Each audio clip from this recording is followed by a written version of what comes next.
안녕하세요. 일용할 양식 구독자 여러분. ESF 광주지구 이용호 간사입니다. 3월 8일 일용할 양식 열왕기상 14장 1에서 20절 말씀입니다. 북이스라엘의 우상 숭배가 만연해 있던 때에 여로보암의 아들 아비야가 죽을 병에 걸립니다.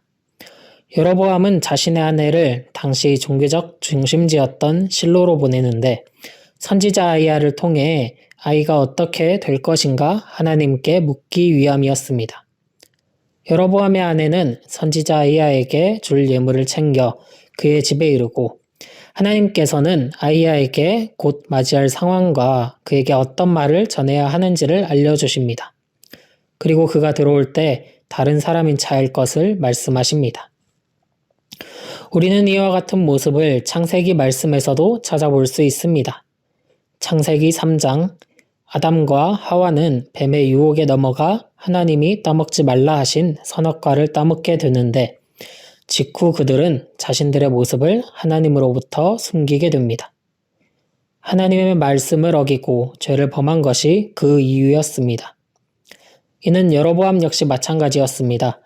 자신의 아들이 어찌 될 건지 묻기 위해 하나님을 찾아 배워야만 했지만 그는 자신이 지은 우상 숭배라는 죄로 인하여 하나님의 선지자인 아이야에게 당당히 찾아가지 못한 것입니다. 대신 그는 자신의 아내를 변장시키고 예물로 떡과 과자, 꿀을 한 병을 준비하여 가정 형편이 좋지 못한 여인으로 착각하도록 만들어 보냅니다.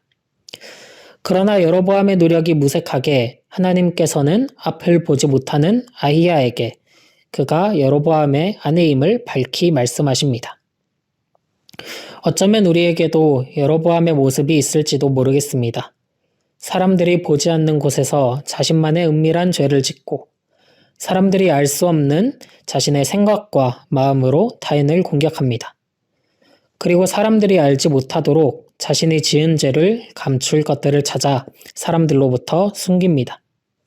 아무도 알지 못할 거라, 영원히 이 죄악이 숨겨질 거라 착각하지만 하나님께서는 이 모든 사실을 알고 계십니다. 그런 하나님 앞에 우리가 해야 할 것은 죄를 숨기는 것이 아닌 온전한 회개임을 기억하시길 원합니다. 다윗 왕이 우리아의 아내였던 밧세바를 얻기 위해 짓게 된 죄를 하나님 앞에 나아가 회개함으로 하나님의 마음에 합한 자로 회복되었던 것과 같이 우리 역시 지은 죄가 있다면 아주 사소한 죄 하나라도 기억하고 회개하여 온전한 회개를 이룰 수 있기를 소망합니다. 계속하여 하나님께서는 여로보암의 집이 무너져 내릴 것에 대해 말씀하십니다.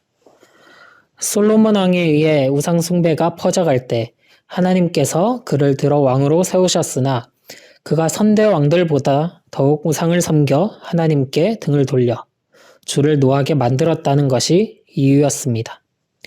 그 첫 번째가 바로 여로보암의 아들 아비야의 죽음이었습니다. 그리고 곧 한 왕을 일으켜 여로보암의 집을 끊어버릴 것을 말씀하십니다.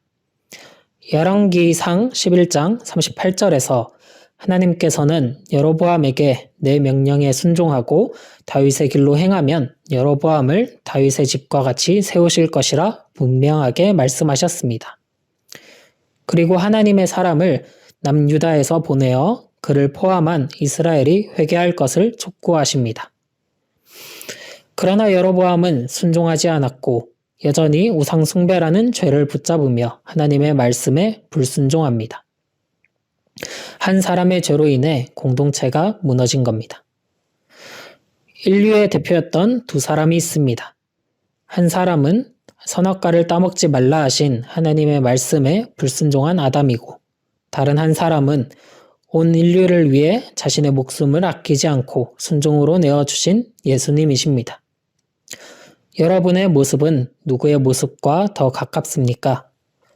불순종한 아담입니까? 아니면 순종하신 예수님입니까? 만약 여러분이 여로보암의 길을 걷고 있다면 지금 걷고 계신 길에서 벗어나시기 바랍니다. 그리고 불순종이 아닌 순종으로 나아간 다윗의 길을 걸어가시길 바랍니다. 그리하여 길가에 방치되어 개와 공중의 새의 먹이가 되는 사단의 계략에 빠져 영원한 죽음을 향해 가는 삶이 아닌 묘실 가운데 안치되는 하나님께 드려지는 삶으로 하나님의 심판과 진노로부터 사함을 받는 은혜를 누리시면 좋겠습니다.